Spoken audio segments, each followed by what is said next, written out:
This is Steph Rothstein here, Innovation TOSA. I wanted to go through a presentation that hopefully you all have seen or will see, and it is called our EdTech language support presentation. It is geared at supporting our emergent multilingual students, but it really can support a variety of students. And I'm going to take you through one part of it today. Just know that there's a lot more in it. It goes over how to support people in accessing language on their Chromebooks, how to use Translate within Google Docs, how to use the Slides add-on, that's a feature, how to use the Google Translate app, that is something that they could put on a personal device. The one that we'll go over today is on Pear Deck Immersive Reader. And then it also shows about how to use Seesaw translation if you're in K5, and how paper.co has access to 4 language options if you're in grade 6 through 12. So I'm going to specifically focus on what's listed here as number 5, the Pear Deck Immersive Reader today. And this is a game changer of a tool. Like, I cannot shout it loud enough.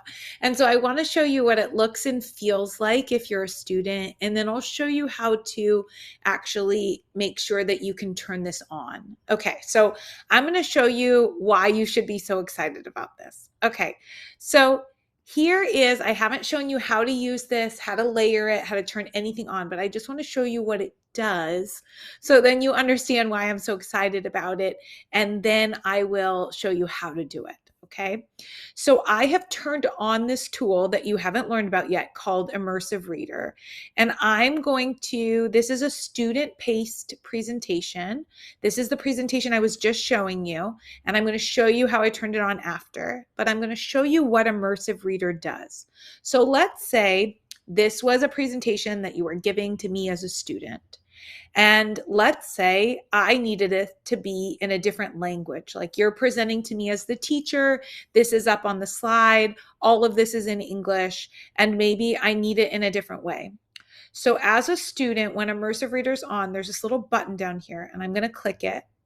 What Immersive Reader does, if you've ever used, Immersive Reader exists as in a Microsoft tool, but Pear Deck has embedded it within. So this is what Immersive Reader does. It will read people things. So here it is reading in English. 7.5. Pear Deck Immersive Reader Guide 1. Immersive Reader allows students. Okay, so it's guiding through, and notice when it gets to a word, it even outlines the word. So that's the initial step, is people can play it. So if they needed it read to them, that's an option. But there are more options over here on the side. So these will automatically open. A student can go back and forth. So here I am on the slide. I click this. I'm now in Immersive Reader. It works for what is typed directly on the slide. So not for pictures, not for things that are off to the side, like Pear Deck added multiple choice questions, only for things that are on the slide itself. Okay. So you can play it. The student can play it. They can also alter the voice settings here if they want to change the voice or the speed. Then over here, there are text preferences. So they can change the size of the text to be bigger or smaller. They can increase or decrease the spacing. They can also change the text. So depending on anything that is needed visually for a student, they can choose a particular text. They can also choose a particular background color, depending on what is necessary to support that student. Some students, maybe part of an accommodation or something that is needed for them is that it would have a black background. Maybe that is better for their visual preferences. So just know all of that is available, and the student can pick that. Okay. Then under here are grammar options. So what this allows you to do is it lets the student, if they want some support with breaking words down in syllables, you'll notice it added these kind of breakup dots wherever there's a syllable. It also can highlight nouns. So you'll see here, I've got the nouns highlighted. I'm going to turn off the syllables so you can see the words more easily. Then if I want to turn on verbs, it can put that on. I can always change, the student can change the color if they don't like this color. But all of these are options, adjectives, adverbs. And then you can even ask it to show the labels, like it'll tell me above it what it is. So all of these are options to help the student as they are going through the text. And then you'll see the text continues on.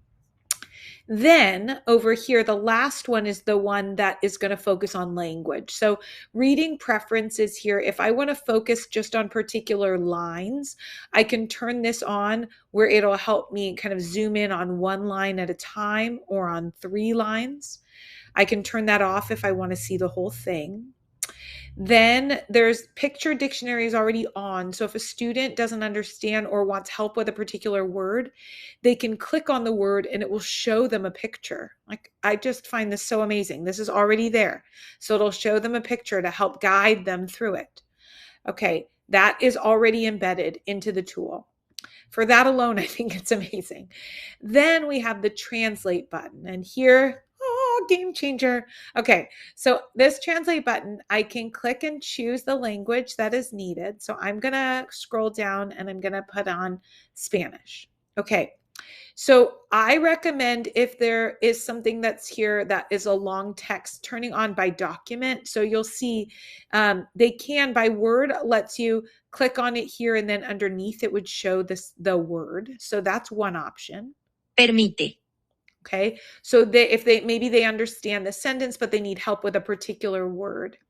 If they want help with the entire document, they can click on by document, and then you'll notice that it translated the entire document. Okay, both of those are options. Once I put on translation, you'll see that I can switch back and forth between the original in English and then the Spanish version. So I can have it, remember, it read to me in English. Allows students to interact with text. And now I can go over to Spanish. 7.5. Pear Deck Immersive Reader Guía 1. Immersive Reader permite a los estudiantes interactuar directamente con el texto que está escrito en la diapositiva. Okay, so I just want you to see all of this is available in the Immersive Reader tool. And in order to add this as a teacher, I'm going to now show you what you need to do so that you can do this.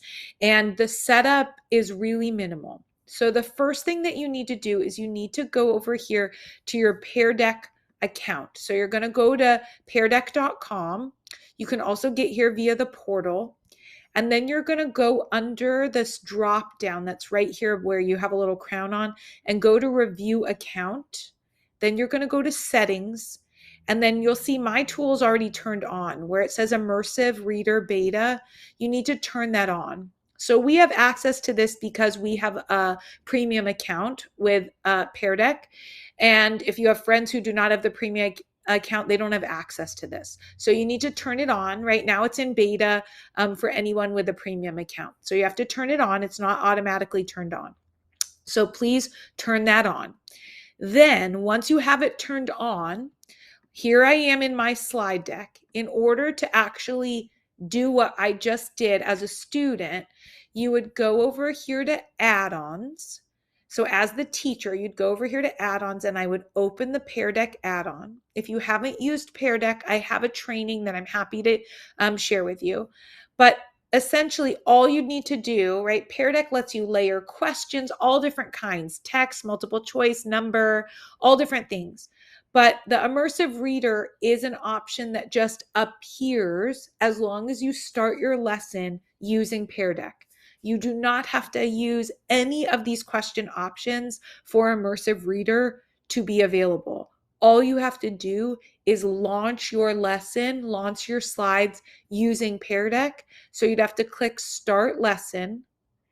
And then you could either pick instructor paced if you're standing in front of the class and guiding them, or student paced. And then you would give your students the link. Now, I think the best way to do this is actually embedding it within Google Classroom. So I'm going to show you how to do that in just a moment. Okay. So this link, this join code is what I was just on as a student when I was showing you what it looked like as a student here. So in order to add this to Google Classroom, I'm going to go into a fake class that's here. This is my example class, okay? And I'm going to create an assignment. So here's my example class. I'm going to create an assignment. And Pear Deck is actually an embedded add-on. So I can click on this Pear Deck option that's right here, and I'm going to find this Pear Deck here. So I'm going to need to find it. So here it is. Here's my Pear Deck. Okay. Here it is. I'm going to click select, and I'm adding it into my assignment. And then I'm saying it's a student paced one, confirm the lesson. And then I will need to add in any other information. So here it is down below here. So students, please follow along with this presentation and use Immersive Reader to help guide you. Okay, now you would need to probably go over with them that Immersive Reader is available to them, what it looks like, where they can click, but that's why I'm giving you this presentation right now. So for students, they would come in here, they would click, and then they'd click on this lesson, and inside Google Classroom, it will open up, and it'll open up, this is the teacher view, but it will open up in the student view where it looks like this. It'll be inside their Google Classroom. They don't really have to go anywhere, and it lets them click this bottom button. So that's how you add it in Google Classroom. And then I just want you to see, so you just literally click start the lesson, or if you're presenting in front of the class, or you can, and I should say, you can also have it be embedded in Google Classroom so that students can follow at their own pace. And so I hope that this helps you. There's much more in the presentation. If you are looking at the presentation, there are a few other slides after this one and before this one, but this is a tool that I really wanted you to make sure that you understood how to access and turn the settings on for. So please, there will be more trainings to come, but use Immersive Reader. Let us know how it's going. We'd love to feature you and talk about how you're utilizing it in your classroom. So go ahead and shoot me an email and let me know how it's going. Thank you so much. Bye, everyone.